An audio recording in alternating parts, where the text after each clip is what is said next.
this is the Kawasaki Z125. This is really good motorcycle to get you into motorcycling. It's a 125cc engine, but fuel injected, computer controlled, very reliable, and you get disc brakes front and back. You get this nice green colour scheme by Kawasaki. Halogen lights all round because it's just a 125. And this is going to give you 50 mpg plus, so really cheap to fuel, cheap to insure, so that's going to help you, and is very well built. It's really well put together by Kawasaki. Yeah, an LCD screen, so it's just very basic,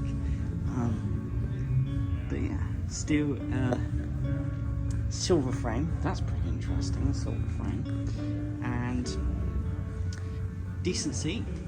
Very light, so easy to maneuver, very agile because it's just super lightweight, and that's your starter there, kill switch, and it looks nice, but you will get a lot of buffeting on this because it is a naked bike.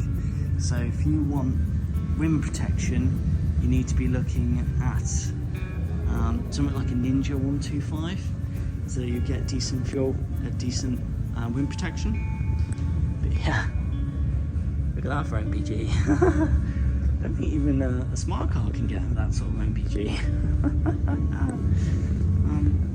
But yeah, also you do get anti-lock brakes, and for a 125, when you're just starting out into motorcycling, that is really useful, just so you don't lock up the front or rear wheel. But yeah, good bike to get you into motorcycling.